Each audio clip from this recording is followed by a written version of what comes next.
so much is going on in the world at the moment, and particularly with what's going on with Russia and Ukraine.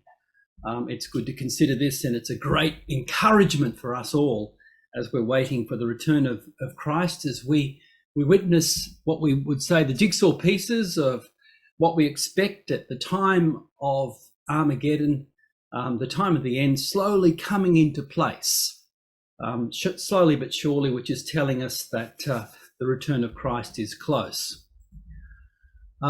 So, of course, I won't go through all this, but we know we're in that part of Revelation, which is Revelation 16, which is the final sixth vial, that sixth vial before Armageddon.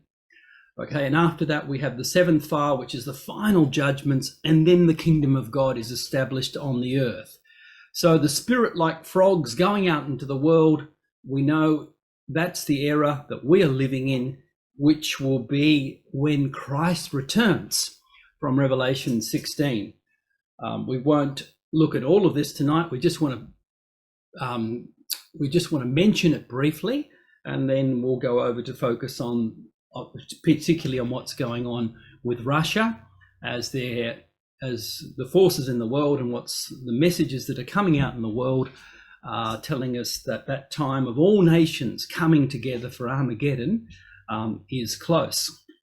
And so what the sixth vial tells us is that while these spirit-like frogs are coming out of the mouth of the dragon, the beast, and the false prophet, while they are going out to the kings of the earth to gather them together, then in verse 15, Jesus comes back to the household of faith. Look, I will come like a thief. Blessed is the one who stays alert and does not lose his clothes, so that he will not have to walk around naked and his shameful condition be seen. And so then in verse 16, then we have the battle of Armageddon occurring. Okay, the spirits gathered the kings and their armies to Israel. That's that valley in Armageddon in Hebrew, that place where Armageddon will take place as per the Old Testament prophecy. So the important thing is we need to lift up our heads, for our redemption draws nigh. As we see these events taking place, it's really very encouraging. So we know that we will be taken before Armageddon happens, and we know from other prophecies, don't we, that we will be there with Jesus Christ when he returns as immortalized saints, when he returns to judge the earth, and we will that will be our privilege in that day. So these events are telling us that this is just around the corner. Now, so Revelation talks about the dragon, the beast, and the false prophet. What this is saying is, out of iron-like powers desiring total control, right? These unclean spirit-like frogs, or spirits of demons working miracles, come out. And this is a lying message that they are conveying that's designed to deceive the clay-like masses. And as Revelation 16 verse 14 says, this message goes out to the kings of the earth. So they're trying to impact all the kings of the earth and their citizens. But the result is, it doesn't result in any unity or their control over everyone. It actually ends up causing trouble, ends up causing them to gather to Armageddon. Okay, and where God will be declared as the all-powerful. It will be the great day of God when he will judge the nations. We know that the dragon represents the diabolos in political manifestation. It represents political leadership that is opposed to God's truth. It deceives with a message that appeals to human nature, but it is full of lies and makes life difficult to the saints. The beast is the power or the force that has the authority to exercise authority over its subjects. And in the context of Revelation, it's the empire that has extended from Daniel's fourth beast. There's no fifth beast, is there, in Daniel? There's only four beasts, and then then it's divided. That fourth beast is divided and takes on various forms and various phases. So essentially, we're looking at the Roman beast, which is the area of Europe, but it's exerting its influence globally. And importantly, this includes the ability to make law, to control finances and money. And the false prophet is perhaps the easiest. It's the religious style of leadership. So if we just put some faces to these symbols, we've got the Pope as the false prophet. The beast is centered in Europe. It's all those European acronyms, the EU, the IMF, the Bank of International Settlements, the UN, the WHO, the World Economic Forum, the World Trade Organization. And the dragon, yes, it definitely includes Russia, but the diabolos and political manifestation is in all nations throughout the world today. So it includes our own leaders. And what's coming out of their mouths, as I've summarized here, is a corrupting message of liberty, equality, fraternity. And they are able to do this because they control the media.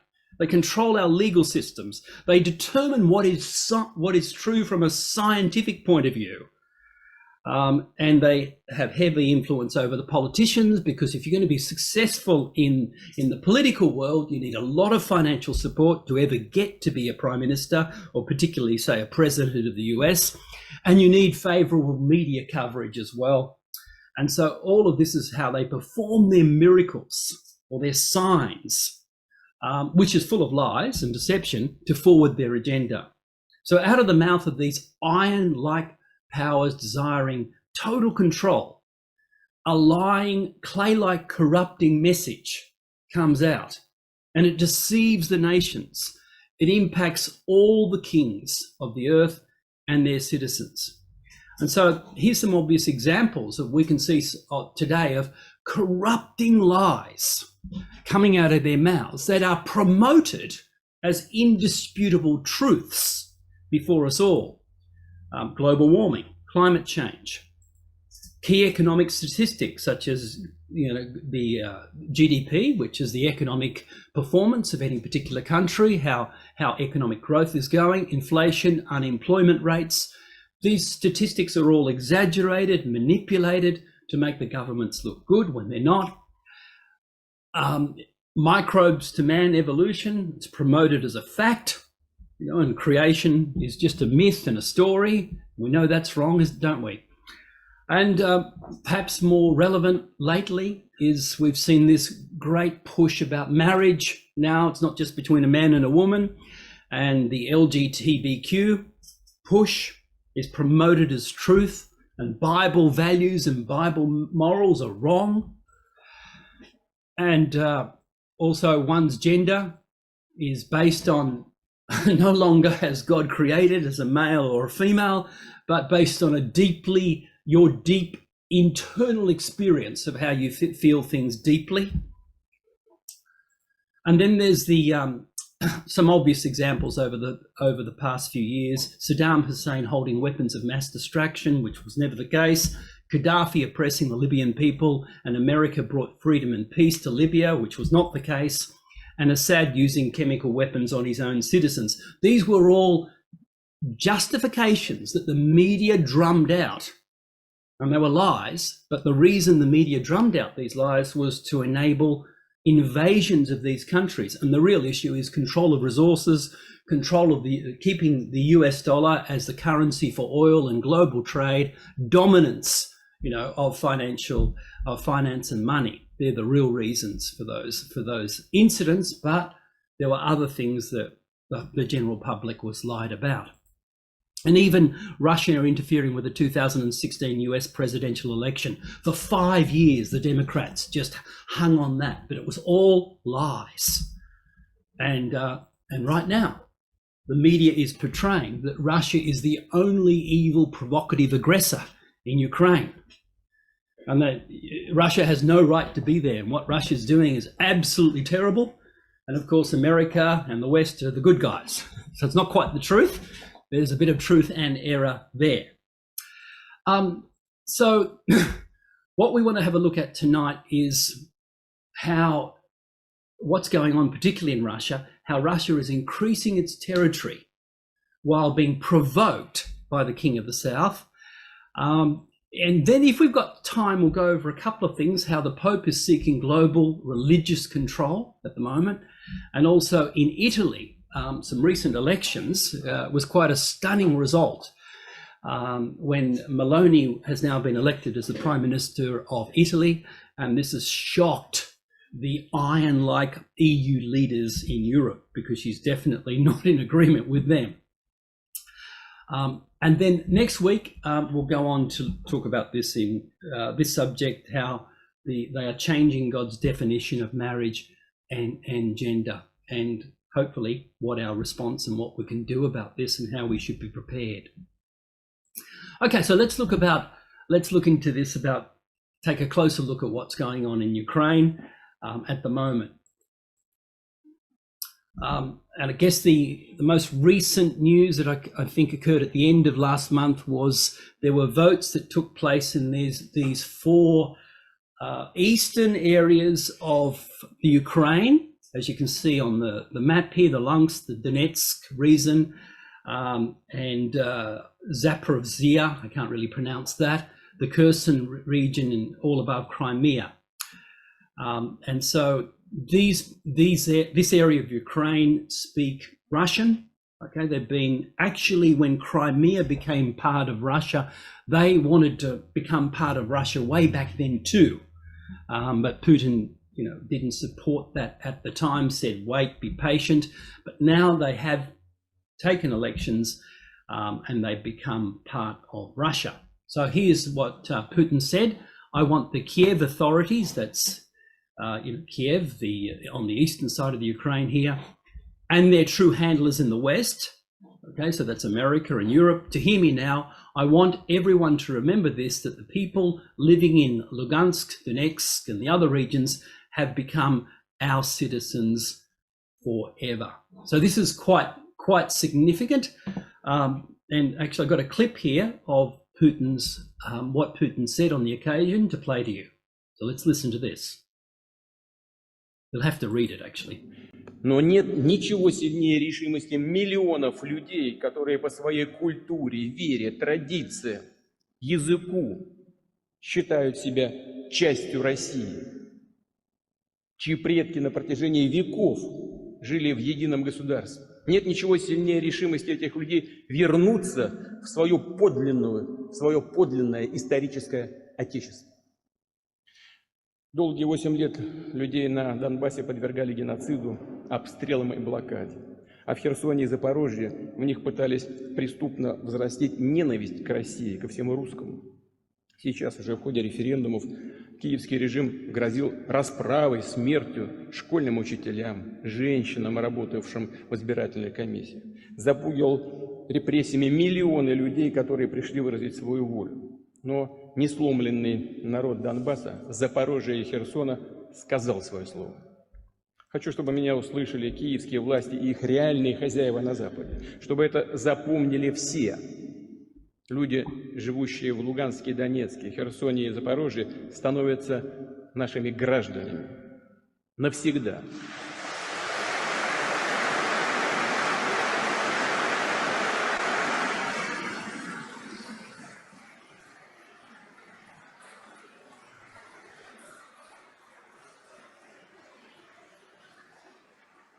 Мы призываем киевский режим немедленно прекратить огонь, все боевые действия, ту войну, которую он развязал еще в 2014 году, и вернуться за стол переговоров. Мы к этому готовы. Об этом не раз было сказано. Но выбор народа в Донецке, Луганске, Запорожье и Херсоне обсуждать не будем. Он сделан. Россия его не предаст.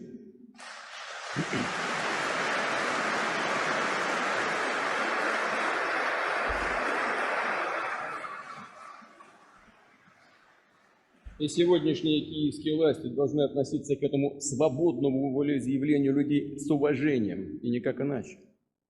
Только таким может быть путь к миру. Мы будем защищать нашу землю всеми имеющимися у нас силами и средствами. И сделаем все, чтобы обеспечить безопасную жизнь наших людей. В этом великая освободительная миссия нашего народа.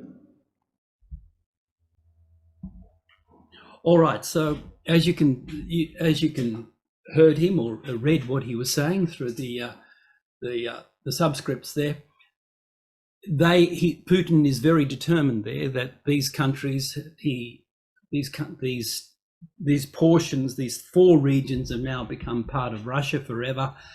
And what they've done is come in and defended them against what has been a very oppressive, what he describes as very oppressive policies by Kiev and their handlers in the West. And that now that these four regions of the Ukraine have become part of Russia, that will never be reversed, and he will defend them. Okay, so he's portraying himself as defending the people, the Russian side of Ukraine, but the Western media, you will note, it portrays something entirely different. When you read the Western media, Ukraine, Ukraine denounces Russia as a terrorist state before the United Nations. Russia's the terrorist. And world leaders slam Putin's atrocities and war crimes. And horrific, Biden, more officials condemn Russia's sweeping strikes on Ukraine and reconfirm US aids. So they're making out that what Russia is doing is absolutely terrible, that Russia's enemy number one.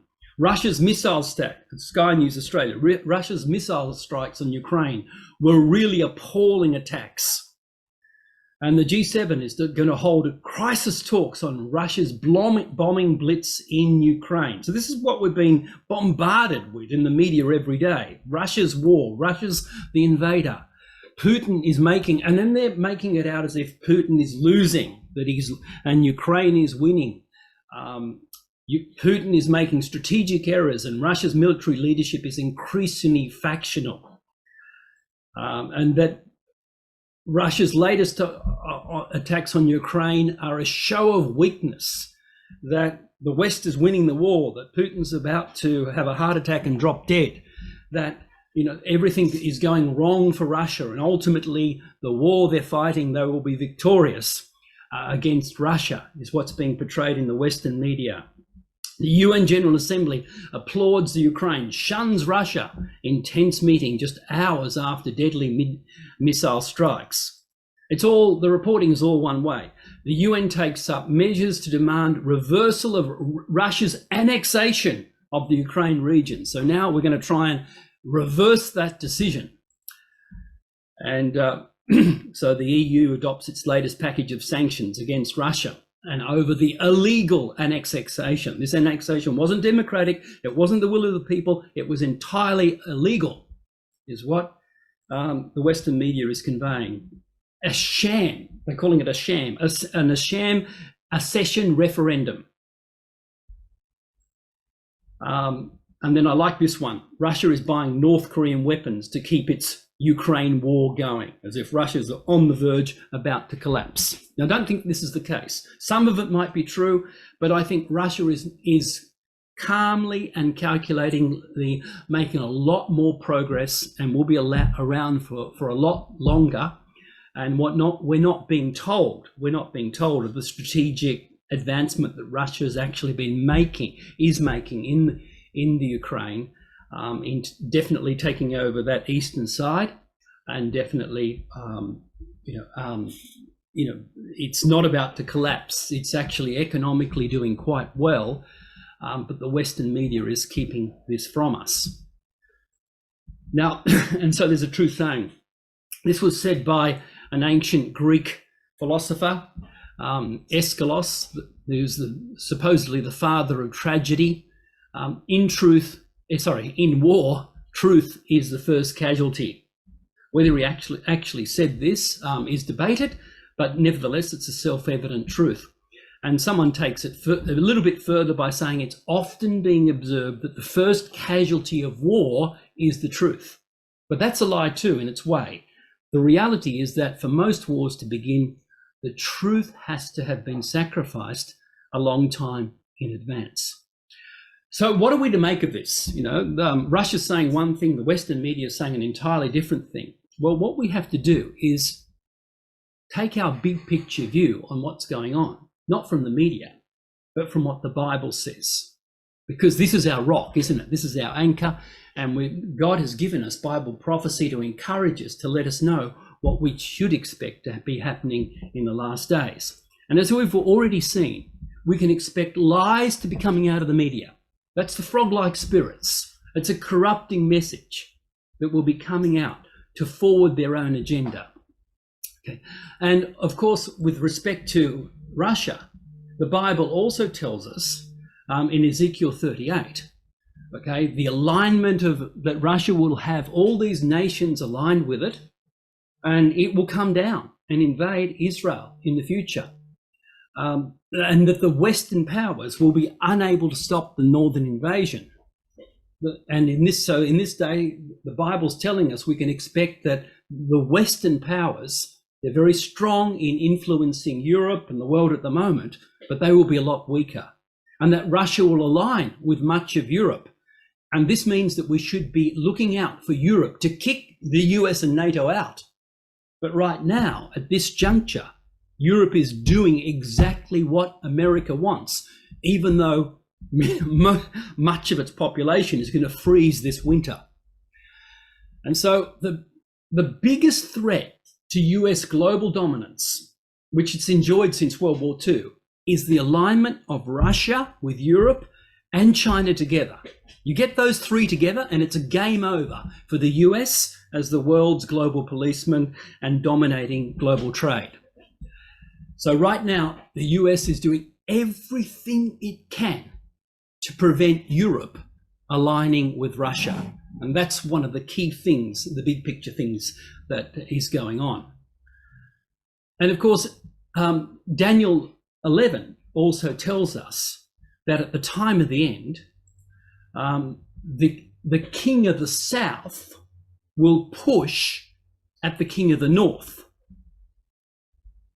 right? But then the king of the north will come against him like a whirlwind with chariots and with horsemen and many ships, and he'll come down and enter into the countries and overflow. So the Bible tells us that at the time of the end, the king of the south, and that's Tarshish and the young lions, the Western powers, will be the ones that are provoking the king of the north. And so that's the context, just briefly on the context of Daniel 11. Daniel 11 speaks about the king of the north and the king of the south through the whole chapter. And it follows the history since the breakup of the Greek empire into four different areas, headed by Cassander, Lysimachus, Ptolemy, and Seleucus. And it's these two, Ptolemy and Seleucus, that became important, the dominant parts of the split Greek empire for much of history. And so Daniel 11 refers to this. The king of the south, from verse 5, shall be strong, and one of his princes, and he shall be strong above him, and have dominion, and his dominion shall be a great dominion. And the king of the south will fight, with the king of the north. So throughout the chapter, there's this constant battle between the king of the north and the king of the south. And the king of the north is the Seleucid Empire. So here's Israel. It's the area, that part of Alexander's empire that was divided, and Seleucid, one of his generals, took control of, north of Israel, in that area. And so that's the territory of the king of the north. And you can see today, it's really covering that area of Syria, Iran, Iraq, Afghanistan, and right down into Pakistan, actually. So it's that area that's referred to as the king of the north, and we know Russia's got its bases there, so quite an aligning with these countries, so it's very interesting from that perspective. And then the king of the south is the Ptolemaic Empire, which was based in Egypt at the time for many years. And so the prophecy for our time comes back, is at the end of the chapter in Daniel 11, verse 40, where it says, at the time of the end shall the king of the south push at him. Okay, at the time of the end, the king of the south is going to be pushing at the king of the north, and eventually the king of the north will come. Well, pushing is provoking, like provoking with a prodding stick. Really provoking someone. That's the idea of that word push. And eventually the king of the north won't be able to restrain himself, but it's going to come down in response and enter into Israel and Egypt, as Daniel 11 verse 40 says, and ultimately, of course, will then be destroyed by the intervention at Armageddon. So, so that's just, here's another chart just showing the two, the king of the north, the Seleucid Empire, and the king of the south as the Ptolemaic Empire. The king of the south controlled Egypt, and the king of the north controlled Syria, Iran, and Iraq. And both powers will exist. Daniel 11 verse 40 is both powers will exist in the last days. And so I think it's clear to everyone that the king of the north is in this area, with Russia having its bases in Syria, and aligning with Iran and potentially Iraq and other countries in the area as well. What about the king of the south? Well, the US influence in Egypt is enormous. Historically, Egypt has been an important country for the US national security interests based on its geography, demography, and diplomatic posture. And obviously you've got the Suez Canal here in Egypt as well, through which the US military and trade can all go through, enabling a great advantage for whoever's controlling that area. And also you must, in 1979, there was the peace treaty with Israel, and that remains one of the most significant diplomatic achievements for the promotion of Arab-Israeli peace. And so that's important as well. And another factor to bear in mind is that Egypt has been the second largest recipient of US financial and military aid every year, only second to Israel. Okay, and during the Arab Spring, 2011 to 2013, when Egypt decided to try and go its own way, the Egyptian economy almost collapsed because the US withheld providing that financial aid. And soon a leader, the current leader of Egypt, got back in power. He was a military man and very closely associated with the US again. And so Egypt continues. So without that US support, okay, Egypt's economy would be an absolute basket case. And of course, the US presidents, this just shows the US bases around the area in Egypt, not only in Egypt, but all through Saudi Arabia as well. So they're definitely positioned there. The technical term for this is hegemony. So the king of the south provides significant economic and military support to Israel and Egypt. It controls or influences the area by hegemony. And that means the position of being the strongest and most powerful nation, and therefore able to control others. And this is a chart just recognizing the US military aid that it does. Of course, Israel is the biggest recipient of US military aid, but Egypt is the second biggest. All right, so then how does the king of the south push or provoke the king of the north? Well, threaten or harm, it does it by, it can do it first of all economically, because the US has reserve currency status. And the US controls global trade and international funds transfers, for example, the SWIFT system and banking systems, international transfers all over the world. If the US decides, well, you're a terrorist, or we want to place sanctions on you, you can't trade, you cut off. And that's effectively what they've been doing to Russia. They've been trying to circle them.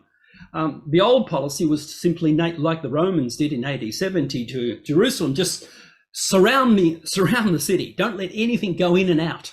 Eventually the people starve, they collapse internally. So that's what the US and the Western nations have been doing to Russia for more than 10 years now, and it's become a lot more severe more recently this year.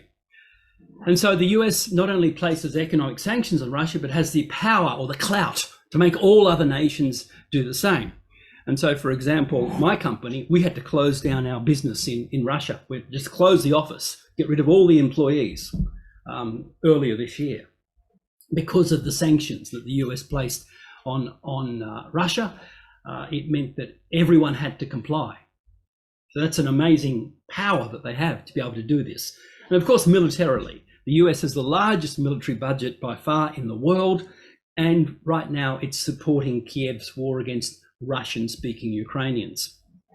And then there's the media influence, because through their control of the media, they can control public perceptions that Russia's, the real aggressor, that Russia's barbaric, and that Russia is about to collapse.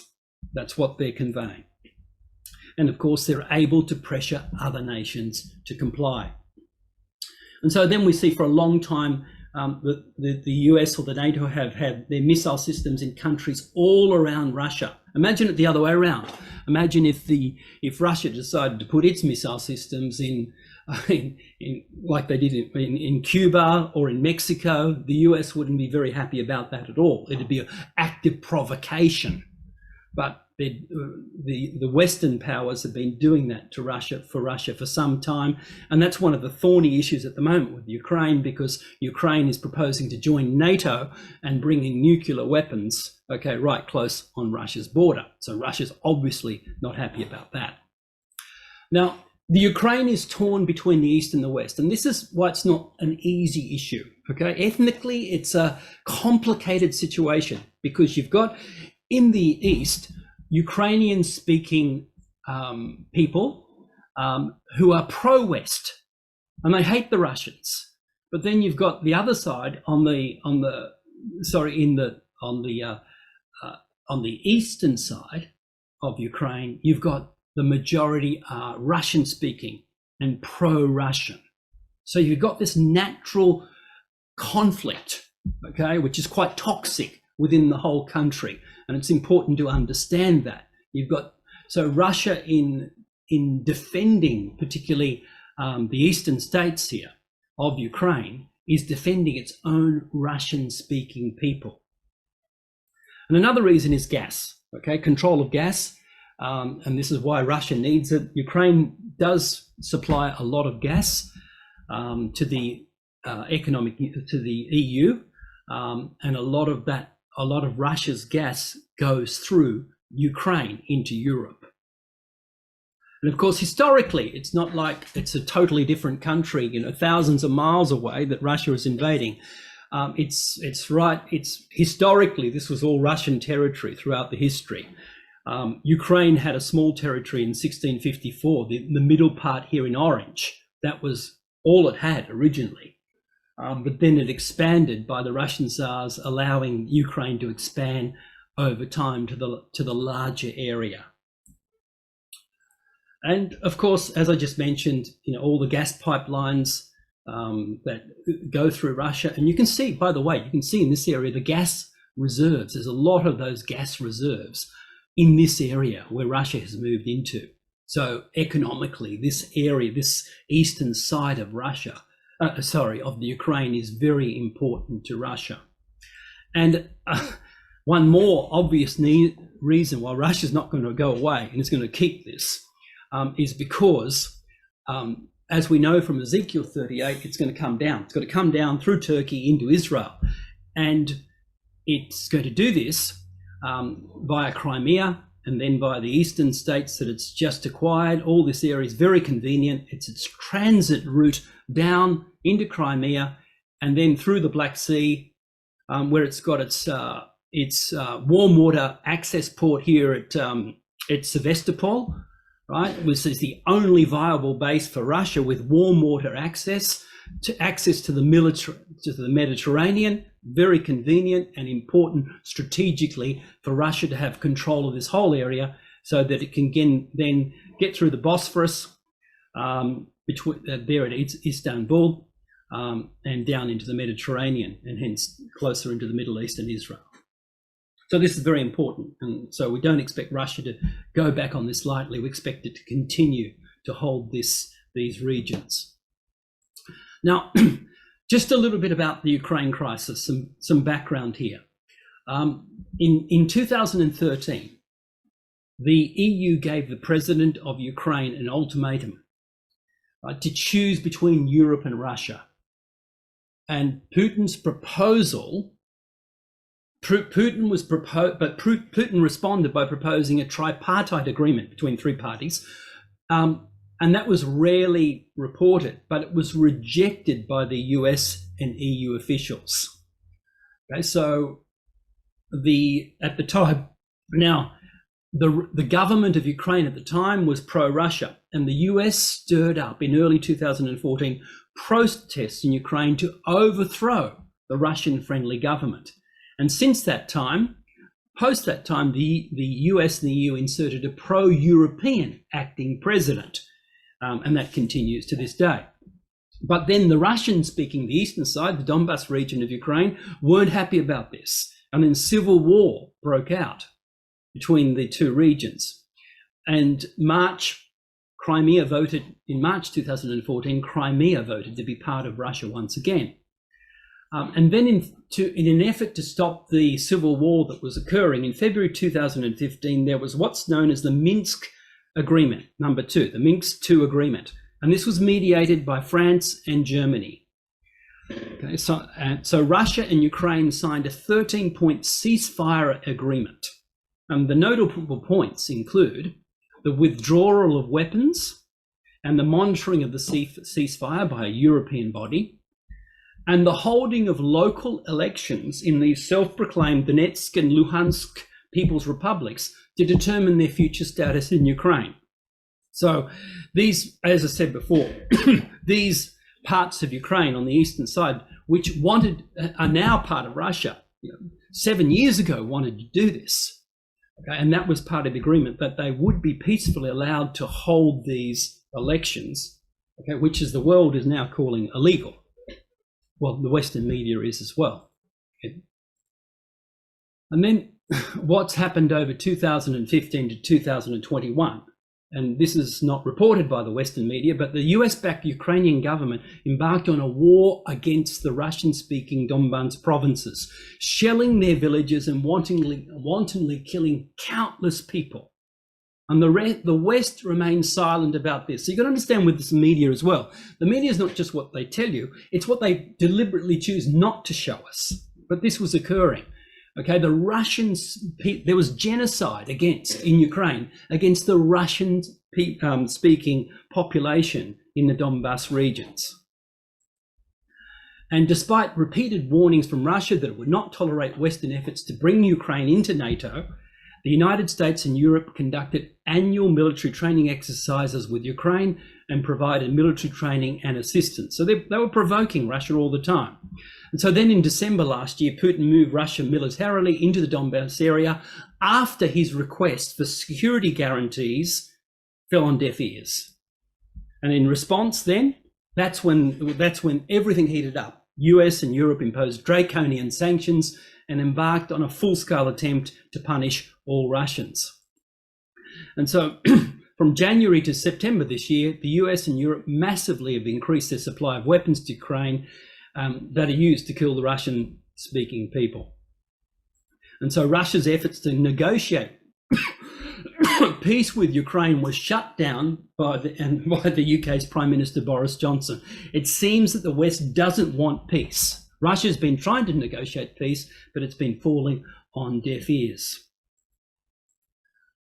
And then in June 2022, the Commission on Security and Cooperation in Europe and leading US officials are now calling for Russia to be decolonized. In other words, break up Russia. Let's destroy Russia and break it up into different geographical regions. So this is official. They're trying to decolonize Russia. And so obviously from Russia's point of view, this would be very provoking.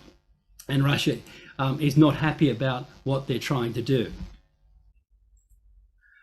And so just recently, the Donbas regions held the elections, and these 4 regions all voted with overwhelming majorities to become part of Russia. And as we saw, the Western media conveys that Russia invaded Ukraine.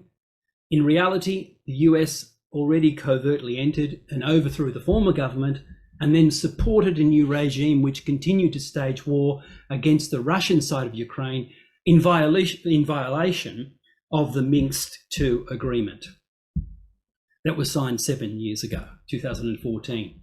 So Russia moved in to help and defend its own Russian-speaking areas who have wanted to become part of Russia for 7 years. So this is the pushy king of the South that that's happening. And that's what the Bible describes, isn't it? That at the time of the end, the king of the south will provoke and push the king of the north. And it's like, it's not necessarily new with respect to the US. Here's an article from the Washington Post, which says the US tried to change other countries' governments 72 times during the Cold War. And it's even on Wikipedia, which I don't recommend as the most independent source. But anyway, even on Wikipedia, they're saying the United States' involvement in regime changes. And it describes, according to one study, the US performed at least 81 overt and covert known interventions in foreign elections during the period of 1946 to 2000. Okay, so they're interfering in other countries' governments, and either overtly or covertly, in other words, deliberately or secretly, to put the government in place that will be favourable for their interests.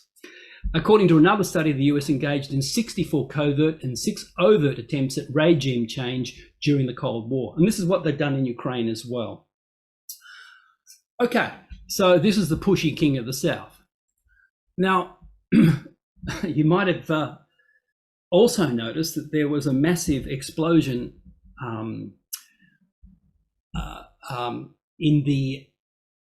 an undersea pipeline, which is the brand new Nord Stream pipelines, which connect Russia and Germany.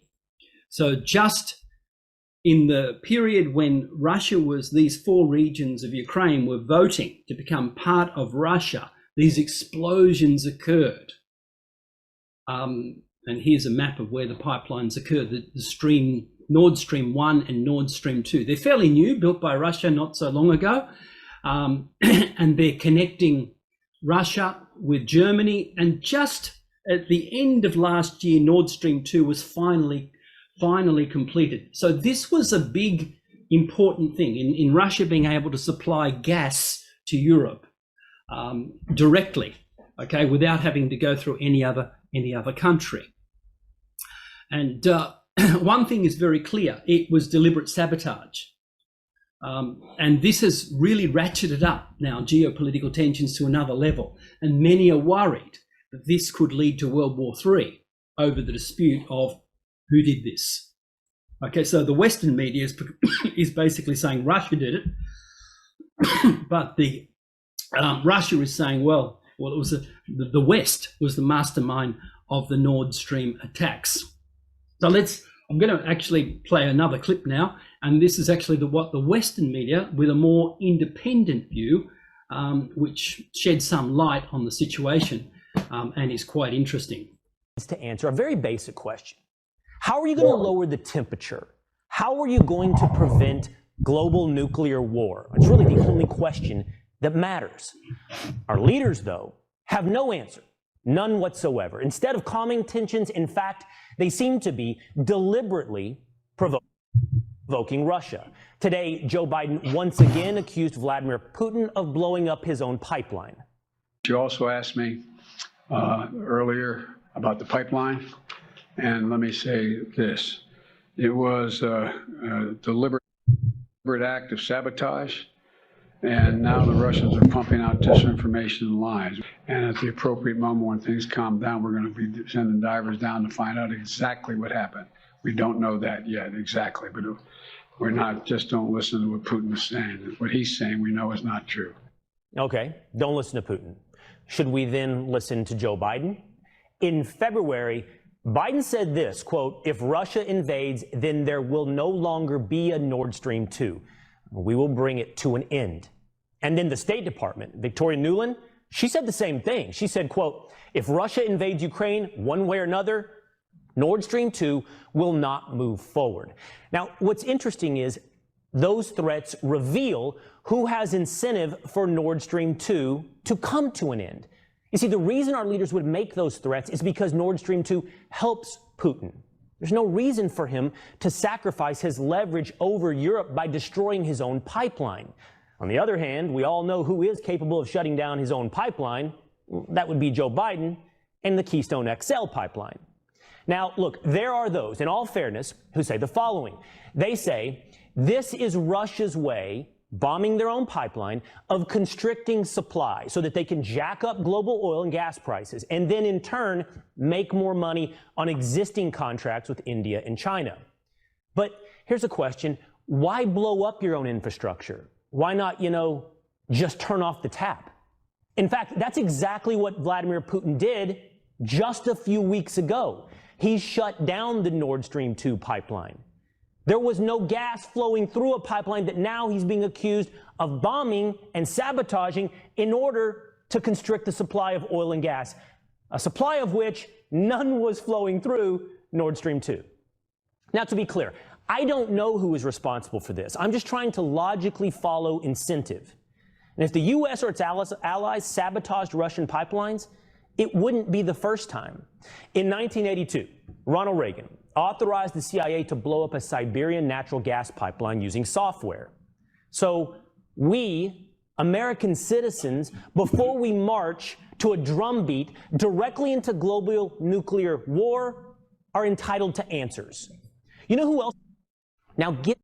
All right, so we'll leave it there. So that's quite interesting, but he just points out basically that it doesn't make sense. Russia can simply turn off the tap. Why would they sabotage their own line? All that investment when they've got the tap closed and they just keep it closed. So you have to follow the money. And as I said before, at the moment, I think it looks more likely that America was involved because they're doing everything to break down Russia and Europe coming together. But the Bible tells us Russia and Europe will come together. And so, and then there was another thing that happened. You might have seen the Crimea bridge. This is the bridge that connects the south of Ukraine with Crimea. It's 19 kilometers long. Was built by Russia after it declared Crimea to be Russian territory in 2004. Russia uses the bridge to move military equipment, ammunition, and personnel to the battlefields in southern Ukraine. And so it's been damaged, and it's been acknowledged by the Ukrainians that they have done it. And so here's an article in the Jerusalem Post saying there's a huge explosion rocks the Russian bridge leading into Crimea. The advisor to the Ukrainian president is saying he called the explosion a beginning. He's not directly claiming Ukrainian responsibility, but he's still saying everything illegal that Russia is doing must be destroyed, everything stolen must be returned to Ukraine, everything occupied by Russia must be expelled. So things have ratcheted up to another level now with this bombing of a major bridge that Russia has built. So it's another provocation on Russia, and Russia is responding by recently, over the last few days, you may have seen in the news, striking certain infrastructure in Ukraine. So again, so what we're seeing is the King of the North, is ultimately going to come down, but at the moment he's being provoked. The King of the South is definitely pushing him in his own area, and it just does wonder, cutting off these Nord Stream pipes, and damaging that. Right? Is this going to be something that will make Russia in the future, may not necessarily be right now, but in the future want to come down into Israel? Because if Israel and Egypt start supplying gas to Europe that Russia, was already doing, okay, that could be a motivation. I'm just putting out there as a possible motivation, because if you think about it from Russia's point of view, everything was fine, but now their own pipeline has been sabotaged, and other nations are now alternatively going to cut them off economically and provide gas to Europe instead of Russia. So ultimately, at some point, something like this is going to cause the King of the North to come down.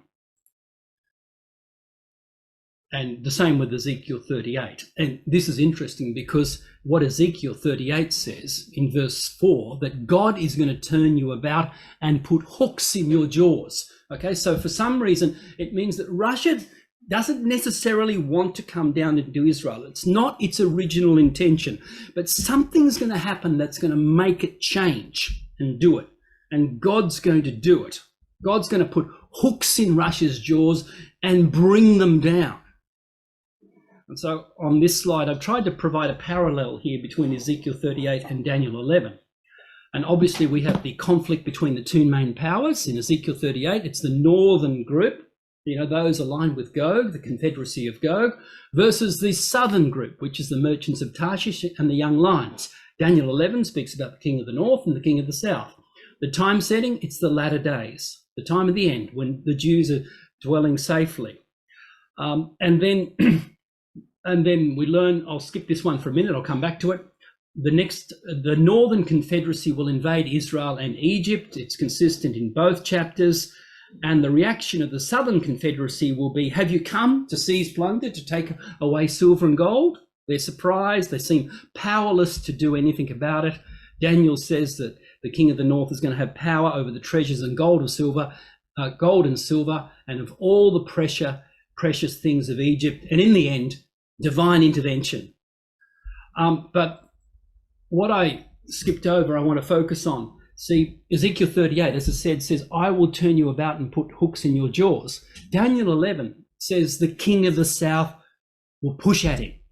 So perhaps this is the parallel. These things are parallel because the king of the south pushing at him is ultimately the Most High rules in the kingdoms of men and gives it to whom he will. The fact that the king of the south has so much power and economic power and controls so much today is the will of the Most High. Okay, in that sense, and so the king of the south pushing at him and provoking him, okay, is parallel to what Ezekiel 38 is saying, that God is going to put hooks in his jaws and bring you out. All right, so the big picture points. As I said before, we can get a lot of misinformation in the media. What Russia's saying is not necessarily true, and what the Western media is saying is full of lies as well. But what we can expect using Bible prophecy as our guide is that Russia will keep and expand its control over Ukraine. And Russia will maintain its strategic position in Syria as the king of the north. And we can expect that the power or the influence of the West, the king of the south, will decline going forward. And so NATO influence will diminish. And we also expect that Germany and other European countries, instead of following the bid of America, will throw America out effectively and align with Russia at some point in the future. And Russia will either align with or invade Turkey. And of course, Russia will be aligned with the other parts of Persia, in addition to Syria, Iran, Iraq, Afghanistan, and even Pakistan. And other areas, according to Ezekiel 38, Russia will be in alignment with Ethiopia and Libya. And the West, the king of the south, will continue to provoke Russia like they are doing now until Russia eventually says enough is enough. They're going to end the provoking by coming down and invading Israel and Egypt and seeking to take a great spoil. Just a few other things. They're making out, the Western media is making out Russia's on the verge of collapse and that Russia's doing really bad and that the West is winning the war. And part of the reason for that, by the way, is because the US is providing $10 billion a month to aid Kiev's military support. And to keep that going, they have to tell the public and Congress that they're winning the war. If the news is that they're actually not making much progress and Russia's winning, well, Congress in America is not going to be happy about supporting the war. So you have to understand that perspective as well. But, the Russian economy is not doing too bad, despite everything happening. And here's a few articles in that regard. The resilient Russian economy surfs sanctions on oil boom. Russia's economy may face multiple long-term challenges, but for now, energy exports appear to be helping it ride out Western sanctions. And one of the main reasons is because it's getting around the US dollar system. It's trading with China and other nations, including India, outside of the US dollar system. So as this headline says, Russia and China bilateral trade moving to the yuan, the Chinese currency, and gradually replacing the US dollar. And this is becoming a theme globally now. as the two countries move towards de-dollarization, getting off the US dollar as the global reserve currency, trading outside of the US dollar system.